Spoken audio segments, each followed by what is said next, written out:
नमस्कार, मी गजानन बोरकर, यशवंत सेना, बुलढाणा जिल्हा संपर्क प्रमुख.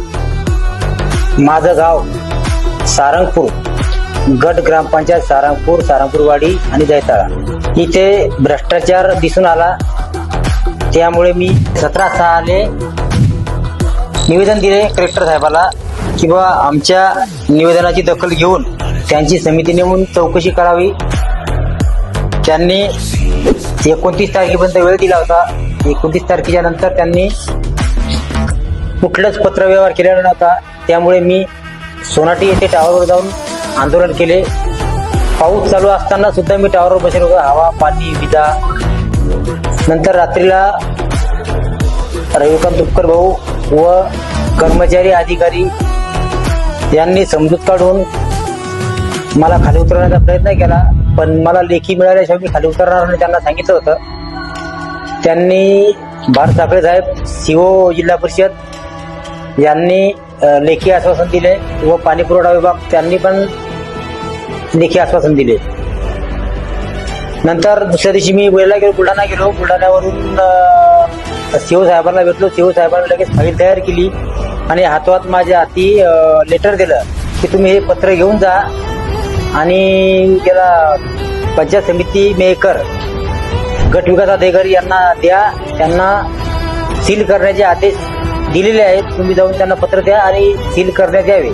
आम्ही गेलो असता ग्रामपंचायतमध्ये गेलो.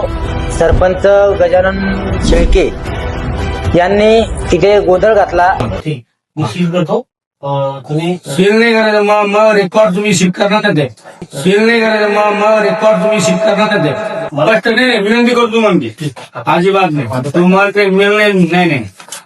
तुम्ही लेखी प्रभावी फक्त मी माझ्या रेकॉर्डवर हात लावायचा दिला होणार नाही. माझ्या रेकॉर्डवर हात लावायचा दिला होणार नाही. बिलकुल नाही. अरुण रेकॉर्ड सील करायचं नाही. रेकॉर्ड सील करायचं नाही. हो, मेहरबानी करून फक्त तुम्हाला नाही अजिबात नाही. अजिबात नाही. मी कोणाला तुम्ही पत्र सोडा नाही करून तुम्ही सरपंच कारवाई केला मावर सक्षम कारवाई समोर झाला विषय नाही. अरुण अजिबात फलिचर काँग्रेस लागतो. अजिबात फलिचर काँग्रेस लागतो. कोणी काय होतं नाही. मग रेकॉर्ड विमा हँडल करायची. एक फोटो मनसुख काय करते रेकॉर्ड आजोबा हात लावले मला त्याने समोर रेकॉर्ड आजोबा हात लावले मला त्याने समोर घातला. आर्रावीची भाषा वापरून विस्तार अधिकारी गवळी साहेब तिथून वापस आले. पण माझं मत असं होतं की बा गवळी साहेबांनी वापस यायला नव्हतं पाहिजे, कारण तो लोकप्रतिनिधी आहे आणि हे सरकारी दप्तर आहे.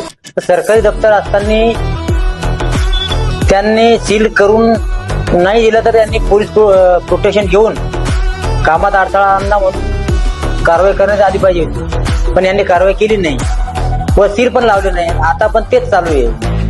तर आता माझं मत असं आहे की बा माझी फसवी केली की काय मला पण कळेना. सीओ साहेबांनी पत्र दिलं, सीओ साहेबांचे आदेश पाळले नाही म्हणावं का माझी फसवी केली ही बी सांगता येऊन नाही राहिलं.